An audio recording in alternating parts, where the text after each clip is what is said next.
Hi everyone. So I've been getting more comments lately requesting Calathea content than I ever have before. And that makes me really excited because as you all know, I absolutely adore Calathea, but there's been a lot of Calathea hate in the plant community over the years and just in general, primarily because a lot of people have been let down by Calathea, and probably incorrectly so. I have done quite a few other videos on Calathea, and I might reference some of those throughout this video, and when I do, I will also make sure to include a link to the video that I'm mentioning down in the description below for you. But today, we're actually going to be taking a look at my top 10 favorite Calathea, because it dawned on me the other day, I've never done a top 10 favorite Calathea video for you guys. Now, I do own a lot of these plants. There are, however, 5 on the list that I don't currently own, but that I absolutely would love to own one day. And as we go through this list, I'm going to try to provide you guys with some guidance on how easy versus how hard you might find these Calathea to be, because some Calathea can be a little bit more difficult for people than others. So hopefully that will be helpful to you. But we're going to be going through this in no particular order. I am going to be doing this split screen style again today, just because the plants that I don't currently own, we're going to have to flash them up on screen for you.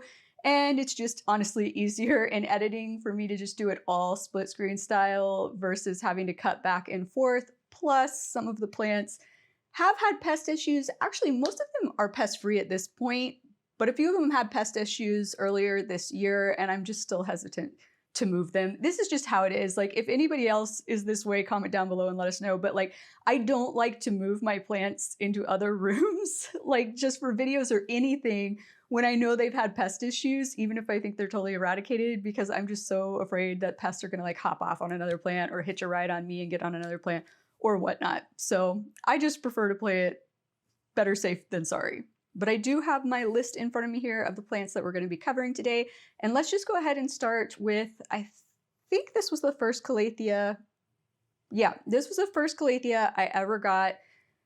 Absolutely love this Calathea. I am going to say up front before I even show it to you, I do think this is one of the harder Calathea on the list, if not the hardest Calathea on the list. And I will explain why I'm saying that here in a second. But this is the oh so gorgeous Calathea Ornata. Real quick, you guys, always have to make this stipulation in Calathea videos. Quick reminder that none of these plants are actually classified as Calathea anymore. They are all now classified as Gopurtia, but until everybody gets on board with calling them that, I am going to continue to refer to them as Calathea, because they don't even put tags on them in the stores that say Gopurtia yet. So Calathea is what I'm going to call them, but just know, technically, scientifically, Gopurtia. But the Calathea Ornata, also known as the pinstripe Calathea, really caught my eye when I first got into houseplants, because it just had these gorgeous leaves with these thin pink lines that make the plant look almost like it's fake. Like, a lot of my friends that come over that aren't into houseplants take one look at that plant are like, that plant's not real. I'm like, yes, it is. But it is like the most perfect thin pink stripes on these leaves, hence why it is commonly referred to as a pinstripe Calathea. These leaves can get very massive. Usually when I see these in stores though, and when I bought mine, they are relatively small. The leaves are definitely like smaller than the size of my hand, and they always look pretty bushy when I see them. But one of the things that you will probably start to notice with this plant right off the bat is that you're gonna start to lose some leaves. They do tend to have a little bit of a harder time acclimating to most homes. Now, quick reminder too, that this is all just going to be based on my personal experience where I live and in my conditions. Somebody who's living in a super tropical environment, probably going to have an easier time with this Calathea than I am. But in my experience, this one is a little bit more finicky. It's not as fast of a grower as the rest of my Calathea. I've only had to repot this one once, which is saying something, because most of my Calathea, like, they get root bound twice a year, and I start questioning, like, I mean, most of them I do have to repot more than once a year. I try sometimes to let them go a full year, and then I start having issues with them. I do have a video all about that, which once again, I will link those videos down in the description below for you. But this one in particular, for whatever reason, has not been as fast of a grower. It does not get root bound super fast. Honestly, it wasn't even that root bound when I repotted it recently, but I felt like it just needed a soil refresh, and it also wasn't even in a clear pot. So I wanted to go ahead and get it in a clear pot so I could better keep an eye on the roots. And it really hasn't done much since I repotted it, other than kill off some leaves, which is not unexpected when you repot any plant, but especially I find Calathea really like to kill off some leaves right after a repot. But it has put out a few new leaves since it was repotted, and they are massive, you guys. They're like probably the size of my face, if not larger at this point. It has been happy living on my coffee table, which is probably about 6 feet back from a southern facing window. But it's just been a super slow grower for me. But I don't really mind because it still looks good. It's still a gorgeous plant. Now, when I did originally acquire this plant, it did have a spider mite situation going on that I was not aware of. So I did lose a lot of leaves up front right away that probably were more related to the spider mite issue than just acclimating to my house. But I do know plenty of other people who have had issues with this plant acclimating to their house and just losing a ton of leaves right after they first buy it. So I do think it's a little bit more finicky. I don't exactly know why it's not as fast a grower for me as my other ones. I think it's probably related to just conditions. I think this might be a Calathea, and it's rare for me to say what I'm about to say, you guys. Humidity might be an issue here. I have touted many times on my channel that lots of people jump to the conclusion that humidity is the problem with any type of plant when it's not. And I still maintain to this day that I don't think crispy leaf tips on Calathea are a humidity issue. And interestingly enough, I never have crispy leaf tip issues on my Calathea Ornata. Ever. Never had that problem. But it's not a super fast grower. And because a lot of people have said they've resolved that growth issue by putting them in a bathroom, for example, kind of leads me to think that in this case, with this specific Calathea, humidity might play a factor in how fast it grows for you and how bushy it gets and how bushy it stays. But I can't say for certain because I haven't tried putting it in my bathroom. Maybe I really need to try it. I might try it, you guys, and run a little experiment and report back to you. But absolutely gorgeous Calathea, but maybe don't start with it if you're new to Calathea. I don't want you to feel let down or disappointed if you struggle with it. But up next, you know what, why don't we just go in the order of which I acquired my Calathea, and then we'll do the ones I don't have at the end. So the second Calathea I ever got was my Calathea Macoiana. Absolutely love this Calathea because it has something about it that is different from any other Calathea that I personally have seen. And real quick, because I realized I forgot to mention on the pinstripe Calathea, it does have the reddish purple backside to the leaf that is really common on a lot of varieties of Calathea. Now, what is so unique to me about the peacock Calathea is that it does have that reddish purplish backside to the leaf, but when the light shines through the front of the leaf, that coloring is not the same level of opacity across the entire leaf. So if you shine light through the front of a pinstripe Calathea leaf, nothing's going to change on the back. It's still just going to look one solid shade of reddish purple. But on the Calathea Macoiana, when you do that, you will see that parts of the leaf have that reddish purplish coloring and the rest of it shines through. And it just creates this really unique look to this plant that I absolutely love. Now, real quick, because I probably have been showing you my plant, which is not looking great, and I'll explain why in a second. I want to show you what one looks like that doesn't have any issues on it, just so you can see kind of the full effect. The patterning on the leaves is somewhat reminiscent of peacock feathers. That's why it has the common name Peacock Calathea.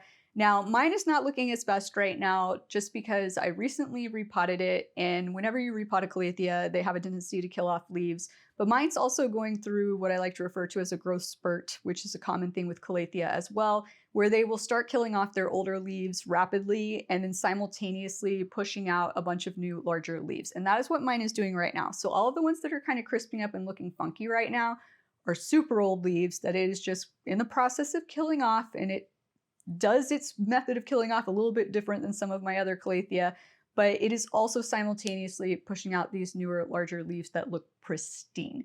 So just so you know, when a Calathea Macoiana kills off its leaves, it is not uncommon for it to get crispy dots, is what I will call them, in the center of the leaf.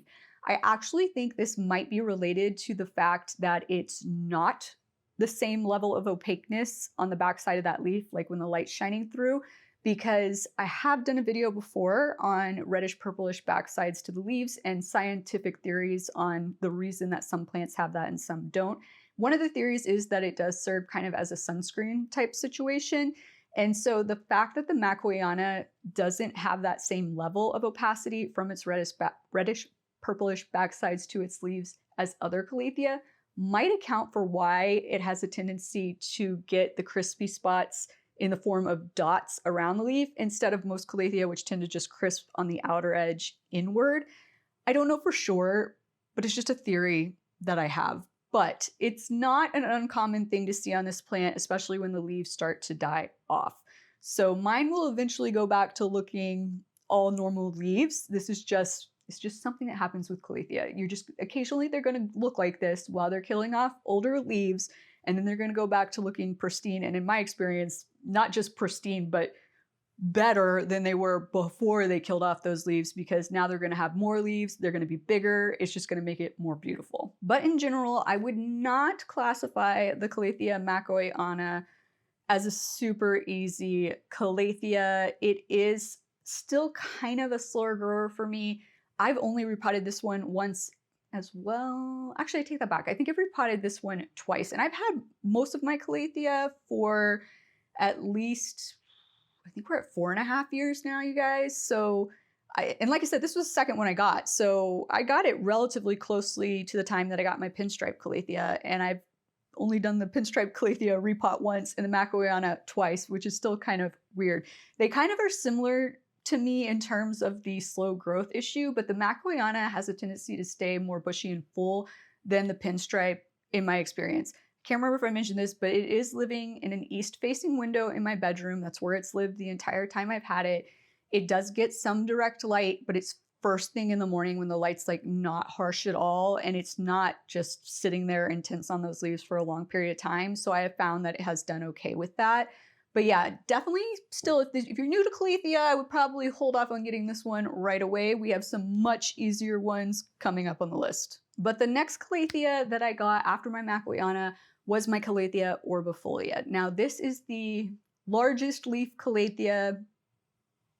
Let me rephrase that. This is not the largest leaf Calathea in terms of which of my Calathea are capable of getting the largest leaves, if that makes sense. It is the one with the largest leaves just currently in my household based on age, size, etc. Some of my other ones could eventually have leaves that are even larger, but right now it is the largest, producing the largest leaves out of all my Calathea, I guess is the best way to explain it. But this plant I absolutely love because it is a round leaf shape, which a lot of the other Calathea are more of a spade shape. And of course there are also lance-shaped leafed Calathea, but there's just something about a big, beautiful round leaf that is so unique. I think it's just unique to me because there's not a lot of plants that I can think of that we grow as houseplants that have truly round shaped leaves that are big. I can think of a lot, like certain varieties of Hoyas and other plants that have very small round shaped leaves, but not big round shaped leaves. But the Calathea Orbofolia has big, beautiful round shaped leaves. Now it is a green plant with slightly darker green striping on it, and it is a Calathea that does not have reddish purplish backsides to the leaves. They are just green. Now mine has been living pretty much its entire life on this table in my kitchen, and it is across from a east-facing door and kind of slightly offset from a southeast-facing window, and it has done okay with that level of light. Could it be in a more ideal lighting situation? Yes, but it's happy enough, and it has just done so much for me this year. It has put out more leaves during its 2 growing seasons. So for whatever reason, this plant for me grows more in the in the spring and in the fall. Actually, the fall is when I really see the most growth happen on this plant. And I think it's because as the sun starts to track more south in the sky, it gets a higher level of indirect light in the fall than it does in the spring. But it does go through growth spurts those 2 times a year. And this spring, it gave me more leaves than it has, new leaves than it has any other spring. And it is looking fabulous right now. But absolutely love this plant. This one is a little bit easier in my experience. The number one thing people tend to experience on this plant and complain about are crispy leaf tips. However, I have found that the only time my plant gets crispy leaf tips is when it's starting to kill off one of its older leaves, and it just crisps slowly from the outer edge up until it kills the leaf off. But the new leaves that come in sit there for, I mean, months and months and months with no crispy leaf tips. So I I don't necessarily think anybody should think that the crispy leaf tips you might see on your orbifolia or honestly on any Calathea are something you're doing wrong. It's just how the plant does sometimes, and it does have a tendency to just slowly crisp up leaves from the outer edge inward when it is killing them off. I have a whole other video, like I mentioned, about kind of troubleshooting this stuff, and I will also link it at the very end of this video instead of just down in the description, so you guys can quickly and easily get the answers to all your burning questions about that kind of thing. But right now, let's move on to our next plant. So after I got my Calathea orbifolia, I then got my Calathea white fusion or fusion white, however you want to call it. This is, I mean, I don't know. I'm just going to say it's my favorite Calathea because I think in my video where I was like, if I had to choose one, I'm pretty sure it's the one I put at the top of the list. This one probably gets the worst rap out of all Calathea. People are notorious for complaining about this plant. I will say it is the most pest prone out of all Calathea, and all Calathea are spider mite magnets, but the white fusion seems to be even more pest prone than the rest, likely because it does have one of the thinnest leaves out of most Calathea, and spider mites really prefer thin leaves because it's easier for them to puncture the leaf and suck all the juices out. So that probably has something to do with it. Pest maintenance is key on this plant, but you can take it from a little baby plant, which I think I have a photo of when I had it in a cup holder in my car, driving it home from the store. I mean, it was tiny. It was sitting in a cup holder, you guys, and now it is massive. It is in, I think, an 8-inch pot. Might be a 10-inch pot. I think it's an 8-inch pot. It's been living in my master bathroom the entire time that I have had it. It is pretty far back, probably about like 4 feet or so, from an east-facing frosted glass window. So even though direct light hits that window, because it's frosted, it kind of breaks up the direct sun rays, so the plants in that window don't get too much direct light, if that makes sense. It has been doing fine living in that spot. It goes through the same things that I've been talking about with some of the other Calathea, where it will just randomly kill off leaves and then start pushing out bigger, more beautiful leaves. But this plant is absolutely gorgeous. I love all of the white and green variegation on the front of it. I love that the leaf has kind of a rippled shape to it. And I don't even know, it's not really, it's kind of in between a spade shape and a lance shape, if you will. It's not like what I would call a full lance shape for the leaf, but it's just absolutely beautiful. Nice, tall, thin petioles. And then this plant has truly purple backsides to the leaves. They are not even remotely red. Now, I have noticed as it's gotten more mature that some of the leaves do come in without the purple on the backside of the leaf, or it's just really faint. I'm not 100% certain why, but doesn't change how I feel about the plant. It is absolutely stunning. It is the most resilient out of all of the Calathea that I own. It has come back from spider mites. I've had to cut it all the way back to like a few half horrible looking leaves because of spider mites, and it just bounces back, and it bounces back quickly. It grows insanely fast. It is definitely in need of another repot right now. I just can't say enough about this Calathea. It seriously, hold on, let me look at my list. Of the Calathea on my list, I am going to tell you right now, this really is honestly the easiest one. I know some people might disagree with me, but I'm going to say it's the easiest because it does just bounce back so quickly. You could think it's dead. It's not dead. It's coming back. Don't you worry about it. As long as your roots look healthy, it's coming back. If the roots don't look good, well, as with any plant where the roots don't look good, it's probably not coming back. But it is just so resilient, you guys. I absolutely love it. I just can't recommend it enough. Now, when you do buy one in the store, just assume it has spider mites. It probably does. I would be shocked if it didn't. You need to just immediately quarantine the plant, treat it for pests, keep treating it for pests. Always just treat it like it has pests, you guys. That's what I've started doing, and that has really, really helped. Also, I now, because I just always assume there's a pest on there, I also always water it in the shower. Every time it gets watered, I just stick it in the shower and I hose down those leaves to knock off any pests that might be on it. This has really made a massive difference in me being able to keep pests under control on this plant, but it's just so gorgeous, you guys. Such a gorgeous plant. I just, once again, can't recommend it enough. Okay, so my next Calathea that I got, and this one I haven't had as long as the others because I just didn't see these in stores a lot for the first few years that I was in plants, getting into houseplants, I guess I should say. And then out of nowhere, I saw one, and so I, of course, snatched it up. Now, this is the only velvet leafed Calathea that I own. It is the Calathea Warsawi. I honestly would love to own more velvet leaf Calathea. The only other really, truly velvet leaf Calathea that I see occasionally in stores is the Calathea Zebrina. I've been hesitant to try one though, because I have just heard so many people have struggled with these. And of the people I know that have owned the Calathea Warsawi and the Calathea Zebrina, everybody tells me the Calathea Warsawi is so much easier than the Calathea Zebrina. So I've just been so happy with my Warsawi that I've kind of decided, do I really need the Zebrina, especially if potentially it's going to be a problem? No, I don't. And I don't see them in stores a lot anymore either. So I'm starting to think that's because just they've been so problematic for people, at least in my area, because once again, we are talking about how these plants behave in my conditions, and I am not in a super tropical climate. But the Warsawi has done so well for me. I have not struggled with crispy leaf tips or crispy spots on the leaves, which is one of the things a lot of people complain about with the Zebrina. Once again, it does crisp up from the leaf tip up when a leaf is dying off. But in general, I don't just have crispy leaf tips hanging out on this plant. Now, I did for the first time ever earlier this year discover spider mites and flat mites at the same time. Like, really? Really? They had to take up residence at the same time on the same plant?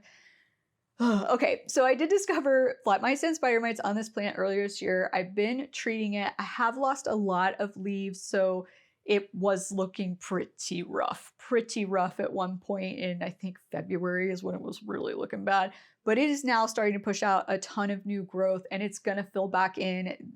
I'm not worried about it. This plant has a tendency to kill off leaves after it flowers for me, which it flowers for me every single January. Then it goes through this leaf kill-off process, and then it starts pushing out new, bigger, more beautiful leaves. So it's just a cycle it goes through. It's on the comeback right now. Haven't been seeing a ton of pests lately on it. Have been treating for the pests. I have also started showering this plant down in the shower every time it needs to be watered as well, because that's been working well for my white fusion. So I figured, why not? But it is just such a stunning plant. It does have the beautiful reddish purplish backsides to the leaves. The leaves are so freaking soft, you guys. When I first got it, I had it quarantined on my dining room table, and my family was coming to visit around that time. And so I would like be sitting there eating dinner with them, and I'd just be like talking to them, and I'd just be over here like petting my plant, and they would be like making fun of me, like, what are you doing? I'm like, you have no idea how soft these leaves are. Like, they are so soft, and it is just such a pretty plant, such deep, rich coloration on those leaves. And if you want a velvety leafed Calathea, this is definitely the one I would start with. Is it, in general, an easy Calathea? For me, it has been, you guys. It's definitely, it's definitely been easy for me. I haven't had a ton of problems other than, like I said, it blooms every January for me, and then it goes through this leaf kill-off process. I've only had the pest issue once this year. But other than that, it's just kept getting bigger for me. I've had to repot it like 3 or 4 times at this point. It just grows so quickly. It is next to a west-facing door, but it's like off to the side from the west-facing door, which is also way far back, probably at least, I don't know, 8 or 9 feet back from my giant southern-facing windows in my bedroom. It does get some direct light on it in the winter, but I've never had a problem with it doing anything bad to the plant. I mean, it's pretty chill for a Calathea and pretty chill for a velvet leaf plant, honestly. So once again, this is just based on my experience, but yeah, it's just been pretty laid back. Like, I feel like I could recommend it if you're worried that because it's velvet leafed, you're gonna have a harder problem. Maybe start with some non-velvet leaf Calathea first. Once you feel like you've got that down, then try the Warsawi, but definitely one of my favorite Calathea. But that leads us to the last Calathea on the list that I own. Now, just for the record, I do own more Calathea than this, but I was just trying to narrow this down to top 10 favorite Calathea in general. But this Calathea, I'm actually just realizing I should have had this Calathea in my last video. I don't know how I missed this. So my last video was on plants I've been influenced to buy.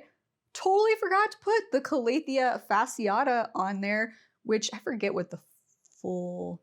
That's not the full name. I'll have the full name up on screen for you. There are slightly different varieties of the fasciatas, but this one in particular, I actually was influenced to buy by Craig Miller Randall. And since mine is just a baby plant, I am going to show you Craig Miller Randall's post from his Instagram page that made me want one of these. Now, this is another round-leafed Calathea. That's one of the things that I really liked about it. But unlike the Calathea Orbifolia, this one does have the pretty purple reddish backsides to the leaves. And then the front side of the leaf does have some striping to it, like the Orbifolia, but the stripes tend to be a little bit thicker, and then the color of the greens on the front of the leaf are darker than on the Orbifolia. So it's kind of like if you took an Orbifolia and just took all of those standard characteristics of other Calathea with the reddish purple backside of the leaves and the slightly darker greens and merged it with the Orbifolia. I think that's what really attracted me to this plant to begin with. Now, mine is just a baby. This plant I have only had for a little over a year. It is my newest Calathea, and we did have a few problems at the end of last year with it getting slightly underwatered while I was on vacation. I did find a few flat mites on it as well, but I caught it real early in the pest situation, so it was real easy to eradicate the pest. It was the underwatering issue that was the bigger problem. So I lost like all of the leaves because it was underwatered, but it has started to bounce back. We did repot it not that long ago. It finished killing off all of its original leaves when I repotted it, and now it's just pumping out a ton of new growth. So I'm really excited for this one to get to the size of Craig Miller Randall's, and which would be close to the size of my Calathea Orbifolia, honestly. But it's going to take some time. I can already tell this is not going to be the fastest growing Calathea that I own. It's just, I can see the roots. I have it in a clear pot and I can see how the roots are going. And it's not going to be as slow, I think, as the pinstripe Calathea or the peacock Calathea, but it's going to be much slower than, for example, my Warsawi Westii or my White Fusion. It's going to be somewhere in between the two. I feel like because of that reason, and just, I don't know, just how sensitive it was to that one underwatering situation, I would put this in the not super easy category of Calathea. I would say it's somewhere kind of in the middle. So maybe if you're new to Calathea, don't start with this one, but put it on your wish list for further down the line when you feel more confident with your Calathea care. Okay, so let's move on to the Calathea I don't have. And let's start with the one that was on, or is on my wish list. Well, technically they're all on my wish list now, but the one that was in the top 10 of my wish list when I did my wish list for 2025 at the beginning of the year, and that is the Calathea Helen Kennedy. I just really like how this plant looks for multiple reasons, and there is one thing I want to talk about regarding this plant and the next two plants we're going to look at after this, because it kind of changes my opinion on how I feel about this plant sometimes when I see other people posting pictures of this plant or these plants. So if you have these plants in the right level of lighting, and when I say right level of lighting, I mean lighting that is not too bright for it, this plant and the next two we're going to talk about can actually have parts of the leaves that look almost black. And I absolutely love that about them. Now, this one is a kind of spadish shape leaf, and it just has this beautiful variegation on it that almost looks like it's been painted on the leaf, and then in between areas, if you have it in not too bright of light, takes on such a dark shade of green that it can start to look black, and I think it is just absolutely stunning. Now, in terms of how this plant is going to be in terms of easy versus hard with these next ones, I haven't owned them, so it's going to be hard for me to say. I have heard the Helen Kennedy can be a little bit fussier than some Calathea. The next two we're going to talk about after this, I have a little bit of a better idea, and I'll explain why, but this one's a little bit of an unknown for me. Also, I'm not 100% certain if the Helen Kennedy has reddish purplish backsides to the leaves or not.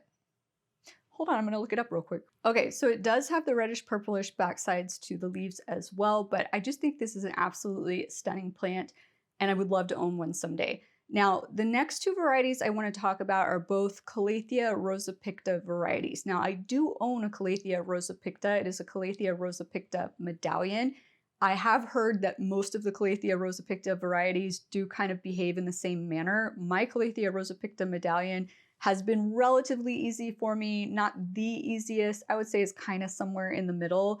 It took a while to kind of come into its own and decide it was going to be happy with its life in my house, but it has now decided it's happy with its life in my house, and it is doing fabulously for me. It has turned into an easy Calathea, but we kind of had a rocky start, I'll put it that way. So first up, we have the Calathea Rosapika Doy.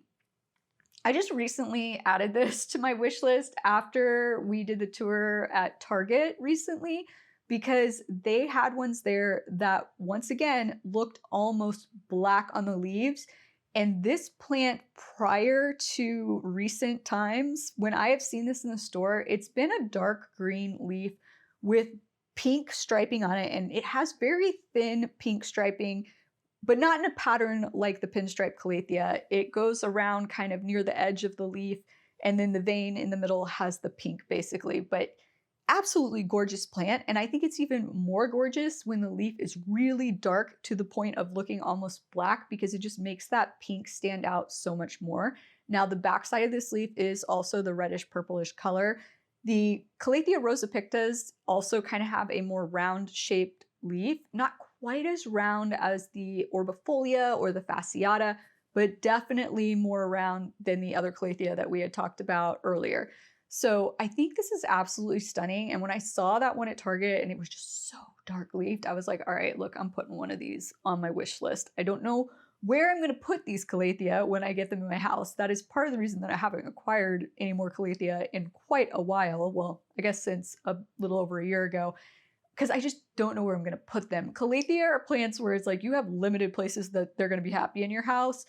And I already have a ton of Calathea in all of those places in my house for the most part. So I don't know. I'm going to have to figure out where Calathea are going to live if I'm going to bring some more in. But this is an absolutely stunning variety that I would love to own, as is the next Calathea Rosapika variety that I want to look at. And this is the Calathea Rosapika Marian. I don't know why they all have like girl names. I don't like Helen Kennedy, Marian, Dottie. I'm sure there's more that have like girl names. I was just noticing like that they're like that. I don't know. But anyways, I really, really like this Marian variety as well, because once again, when it is in the correct lighting, it just has these absolutely gorgeous leaves that look dark in between the outer edge and the middle section of the plant. So it's kind of got like a normal color of green right around the very edge, the leaf margin, the very edge of the leaf.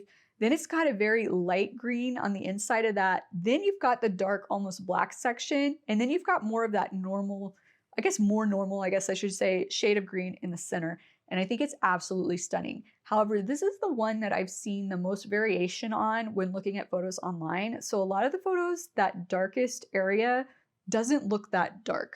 And I'm pretty sure it's a lighting thing. I think the ones where it looks a brighter or a lighter shade of green is just because it's been in more light. And I think if they're in slightly darker situations, that's where you're getting that more almost borderline black look to that dark section of the leaf. Now, I do want to be clear, I'm not saying you should put these plants in like excessively low light situations just so you can get this dark coloration on the leaves. I'm merely saying like a Calathea can survive directly in a north-facing window, and putting it directly in a north-facing window versus an east-facing window, it's going to get more light in the east-facing window. So if you don't like the coloration on the leaves for a plant like this, you want it to have a darker color in that dark section, you would want to put it more like in a direct, unobscured north-facing window, because it should still get enough light depending on where you live and everything. I mean, just make sure your window's not obstructed, right? It should get enough light and everything, but it won't be so much light that it's going to cause that dark area to lighten drastically, if that makes sense. But since the Marian and the Doy are both Calathea Rosapika varieties, I have a feeling they're going to behave very similarly to my Medallion that I described. I think they're just going to be kind of middle of the line, could be slightly difficult for some people. Maybe they won't be very difficult for you. It's just, in my experience, like I said, we had a rocky start, me and my medallion, and now we're doing great. So I don't know, this one's kind of like just an in-between. So if you're feeling confident, maybe go ahead and get one. If you're feeling like, I'm not sure yet, then maybe hold off, but definitely not like one of the hardest ones on the list.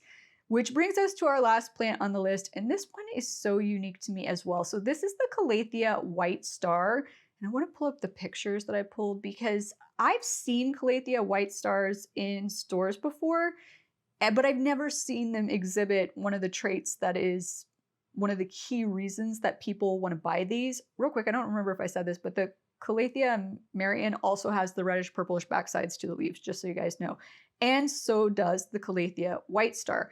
Now, usually when I see them in stores, they have this longer shaped leaf. It's definitely not lance shaped yet, but it's not really spade. It's kind of in between the two. And it has that fine pinstriping on it like the Calathea Ornata that we started with, except that the stripes on the White Star are white. Now, what is very interesting though about this plant is that it does get, how do I put this? It blushes, I guess is how I want to say this. Now, I've never seen one look like this in the stores. I think this is probably a sun stress type thing. So this is a situation where if you have this plant in a north-facing window, you might not see this, but if you have it in an east-facing window, you might. But hopefully you can see on the image that I'm showing for you that some of this striping is getting a reddish tone to it. It is starting to look like it's blushing or like it's gotten a little bit too much sun and is getting a little pink, if you will. And I think it's just absolutely beautiful. Once again, I've never owned one of these before. I would be interested if anybody has, comment down below and let people know your experience with it. I can't really say whether it's going to be easy or hard or not. It does remind me a little bit of the Calathea Vittata as well, which has, I think it's the Vittata that has the white kind of thin striping on it as well. Or is it the Beauty Star? There's a Beauty Star, a Vittata, and this White Star all look very similar. Maybe the Vittata, let me see if I can find a picture of the Vittata. The Vittata might be the one that has the greener, like a light green stripe. Okay, so the Vittata is the one that looks very similar to the White Star. Very similar, slightly different leaf shape, but it is still kind of thin. And maybe the lines are have a little bit more of a greenish tone to them, but the Beauty Star is the one that has the more green colored variegation on it, and it's not really like white or anything at all. But once again, a similar type leaf shape and everything, but all three of these are beautiful, don't get me wrong. I had a hard time deciding which ones were gonna go in my top 10, you guys, but I do think that the blushing on the White Star is kind of what pushed that one over the other ones for me, but definitely a beautiful, beautiful plant. But there you have it, you guys. Those are my top 10 favorite Calathea. If you have a favorite Calathea that I didn't include in this list, comment down below and let us know. If you have owned any of the ones that I haven't owned and would care to share your experience with them in terms of difficulty down below for people, that could be helpful as well. Always try to give us an idea of general area that you live in so we know what your conditions are, so we can judge if they're similar to ours. That always is helpful. And if you want some more information on understanding why your Calathea is doing some of the things it's doing that you think might be a problem, I'm here to tell you right now, they probably aren't. But if you want some more information about that, you can check out this video next. Thanks so much for joining me today, you guys, and I look forward to seeing you again next time. Aloha!